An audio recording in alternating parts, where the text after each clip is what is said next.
one of our staff members, Imelda Varela, has metastatic cancer. And there was really a great concern because of the financial burden. She was going to another hospital for treatments, and of course it was out of network. And I personally became very close to her, and I could really feel the burden that she and her husband were going through. And so I had this idea of writing a letter to all the ICU staff, saying about my concern for them. And Rose Sullivan and other staff in the ICU had the idea of having a benefit dinner. And to me, it seemed like a very insurmountable task, because it's just too much work that had to be put in it. And before I knew it, everybody just pitched in. In fact, another staff also made the lasagna. And so before we knew it, we were able to put a benefit dinner, and many people from the hospital came. And there was such a beautiful camaraderie among the employees, especially among the ICU staff, and it extended to the whole hospital. And we were able to raise over $3,000. And it was such a beautiful sight when we went to visit Imelda at her house to deliver her the money that we had raised. And her husband Victor also works with us on night shift. And we could really feel that it seems a very small amount compared to the bills that they have, but really the gesture and the cohesiveness of the staff seemed to lighten the burden that they're going through right now.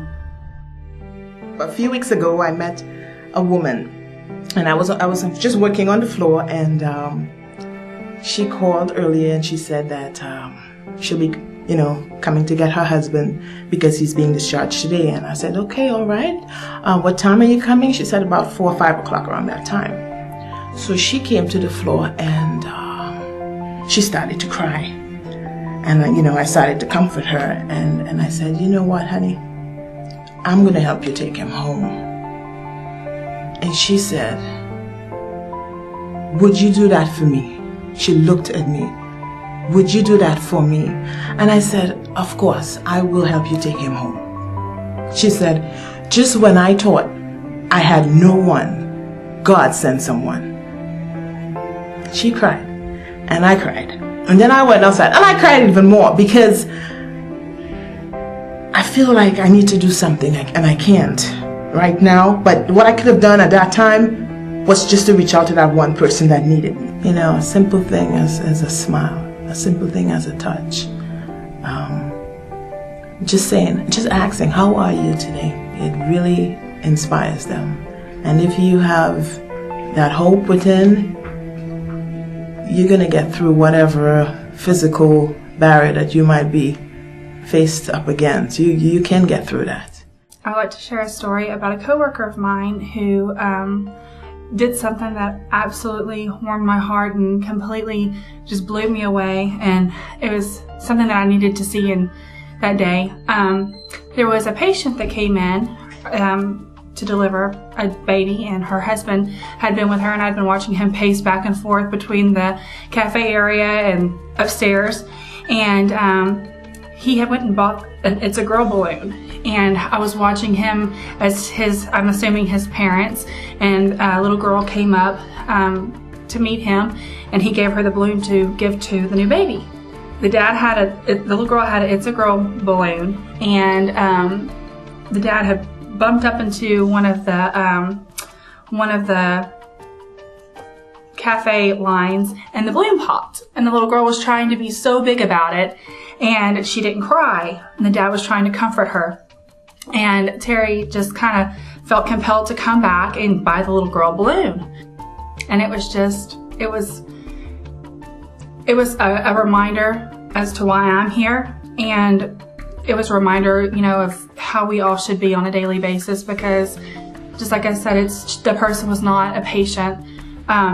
It was a spouse of a patient, but it wasn't a direct patient, and it kind of made me proud, because although we don't have direct patient contact, it was something that she was able to do, to go above and beyond And then so sometimes I need to be reminded too that it's not just me sitting behind a desk, you know, greeting somebody when they come up. I mean, I'm there to do exactly what she did and to live that every day, and that is to, you know, see an opportunity and take it, you know, leave a lasting impression whenever I see the opportunity to do so that people are excited to come back and people want to have their family here. Well, not too long ago, there was a situation where I was receiving an elderly patient that was making inappropriate comments that made me a little uncomfortable because I would be doing a study with the patient in a dark room. There was traffic in the hallway and, you know, trying to get him situated into the room and that kind of thing. I wasn't really paying attention to who was around.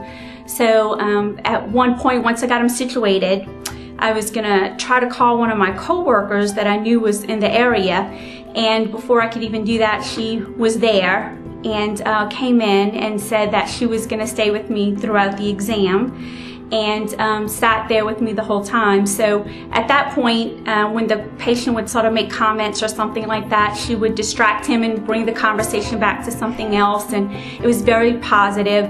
The employee's name is Christy Santos, and she's one of the radiology nurses. And so I really do feel that not only did she display the eye care values with me, but also with the patient, because we were able to provide a safe and comfortable environment for him as well as for myself. And that let us, you know, provide the best care. Well, one weekend, we had a patient here that was in somewhat of distress. He had made a decision that he was going to now go and spend the rest of his days in the hospice. He was wanting to see a priest, a Catholic priest, so that he can have communion and have prayer time.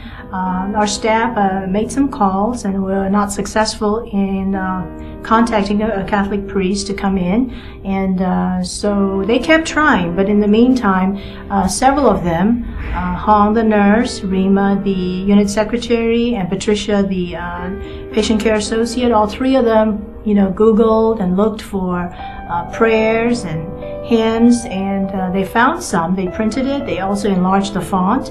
They also found a picture of the Madonna and Child. So they downloaded that, enlarged the font and picture, cut it out, and brought it to the patient and the family. And they taped it on the wall in front of the patient so that the patient could see that, could read the prayer and sing the hymn and look at the picture. And through that, the patient found comfort.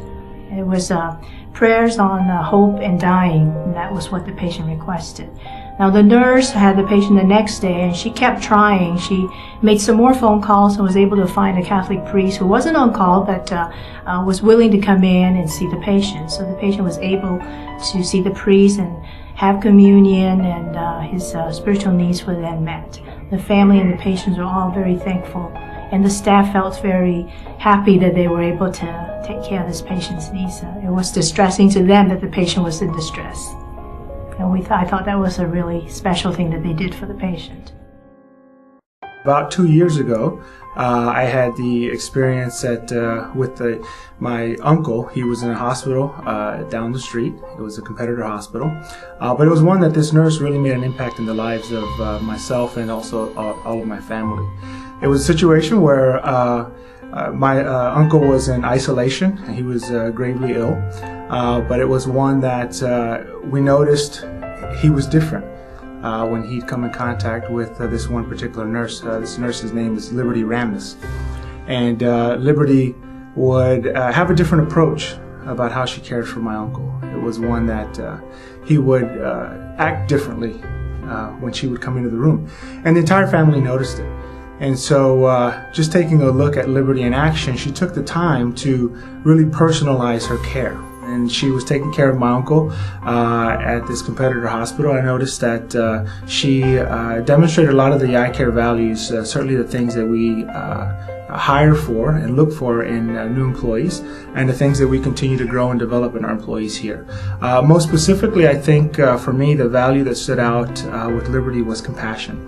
Taking the time to be at the bedside, making a good eye contact with him, being close to him even though he was in a situation situation where he was in isolation, showing that warmth, that passion for another human being is something that I know that even though my uncle is no longer with us, the entire family knows that he felt that. And that was special to us as a family. We could see that. Anyone from the family who would walk in, was definitely one being connected with my uncle. And to have a clinician here, a nurse, also be connected and present with him was very special and touching and moving for us as an entire family. And I took the time to not only let her know that she was special in our lives, but also to let Liberty know that we needed her here at the Methodist Sugar Land Hospital.